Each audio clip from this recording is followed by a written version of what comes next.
Hey fans, well, sad to report it, but at 81 years old, Ole Anderson is dead.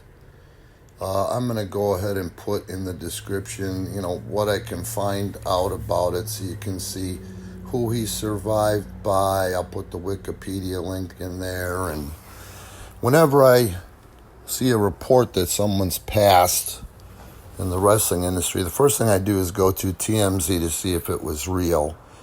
The reason I pick TMZ is because of the fact that they're the ones that usually get it right because of their past experiences and their legal battles and lawsuits, from getting it wrong. They can't afford to get it wrong anymore. So that's where I go for confirmation. And then WWE, of course, announced it. So I'll tell you this.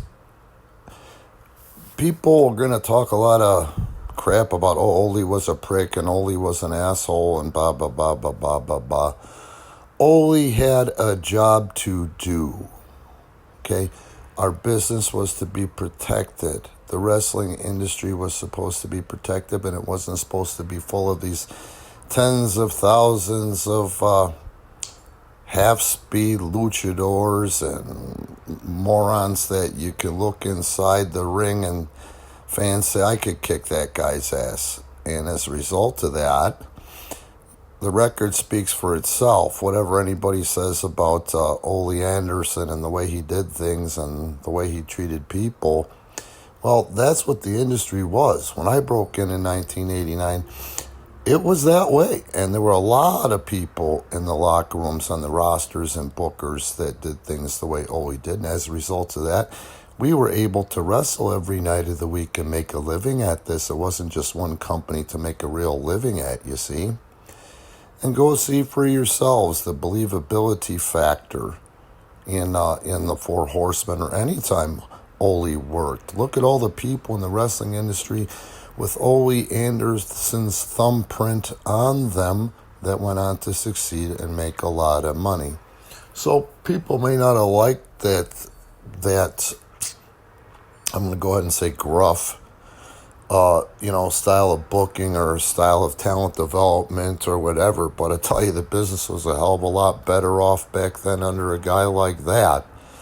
So I'm going to go ahead and share you an example of the things I was talking about. At some point, I don't remember when, guys, but it was a NWA anniversary show being done in Nashville. Burt Prentice called me to ask me to go work it. I don't even know why. But I figured it would be a cool thing to do.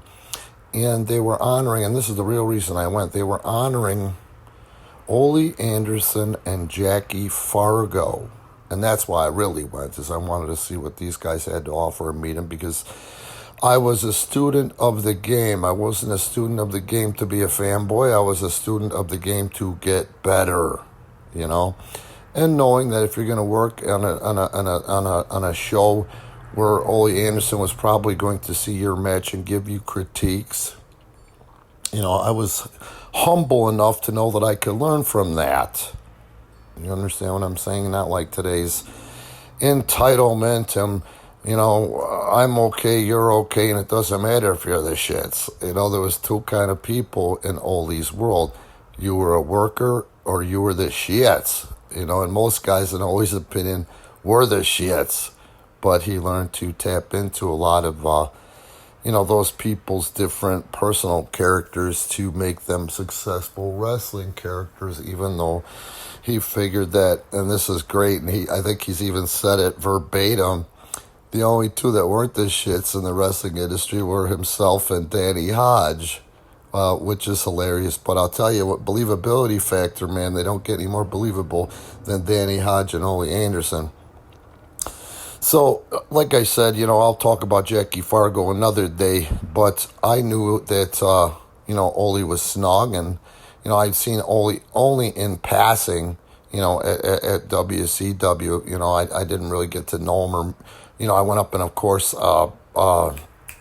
shook his hand and paid tribute by going up to him. But I went down there with Eric Freedom.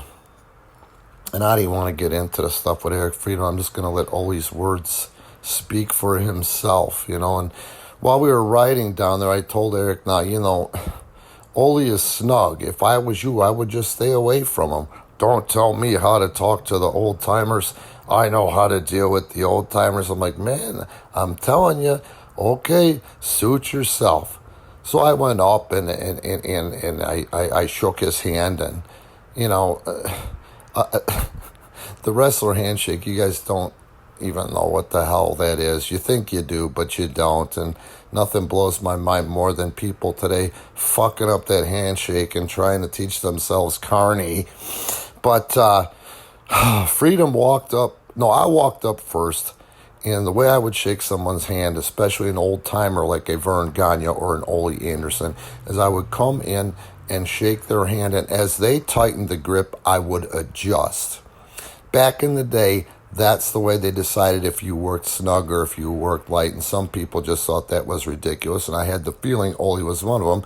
So I gave him the firm handshake back that my grandfather taught me. You look someone in the eye upon meeting them, you shake their hand firmly, and it's a sign of respect. And I really respected Ole. I respected all that he did as a performer, but even more so as a booker, And I also told him that, I keep in touch with Handsome Jimmy Valiant, the Boogeyman, the Boogie Man. And Ole lit up like a Roman candle. And it's hilarious because Boogie came up with the Boogie Woogie Man. But the way he presented it to Ole Anderson, he made Ole think it was his idea. So Ole says, I gave him that gimmick. I gave him that persona. I'm like, yeah, he pays you homage for it too, Ole, And, he went and, he went his way before he left. Eric Freedom, who hated the gym, he could have been a decent worker, but his head was all effed up. He was too much of a mark for himself, and he is to this day. But he had this gear made, and he hated the gym so much, he thought that it would kind of hide his awful misshapenness, kind of like a egg on toothpicks, And it kind of looked ridiculous, And he goes, "Hello, Mr. Anderson, sir." And he came in and he did what he thought was the old worker's handshake and gave Ole the 2 fingers. And Ole almost broke those fingers off and says, "Shake my hand like a man, you effing Faggot." And then he looked him up and down and said, "What the hell are you supposed to be? Oh, Jesus Christ." And then he walked off about his business, and that was Ole. And he was right, Sadly, people that look like Eric Freedom, and he was a pioneer, he calls himself the indie icon, they're what's wrong with the wrestling industry today and why there's only one place to really go and make a living, and that's World Wrestling Entertainment in the United States. Anyway, if you ever get the opportunity, get a copy of his book, Inside and Out, or Inside Out, How Corporate America Killed the Wrestling Industry, and you'll see what I'm talking about. What's hilarious is I've taken that book, and when I was at Impact Wrestling and I first formed a decent relationship with then CFO Dean Broadhead, who knew the same things I knew about the actual company and the people that were pulling the strings, I took that book and I highlighted it and I made notes and I made post-it notes and I folded the pages back and I said, "This is how you run a wrestling company, man." And he read that book and we compared notes on that book. He tried to implement some of those things, but the powers that be, the ones with the gold ruled.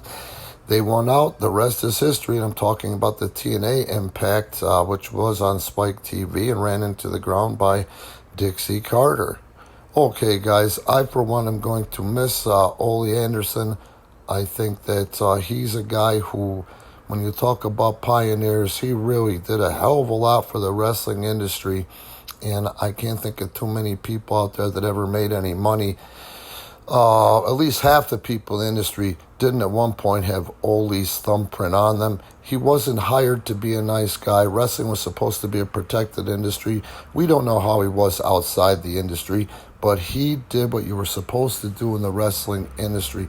Back then, one of the biggest statements was, and you don't want to be the guy who does something out there that is so unbelievable that you set the business back 50 years. R.I.P. Ole Anderson. Godspeed.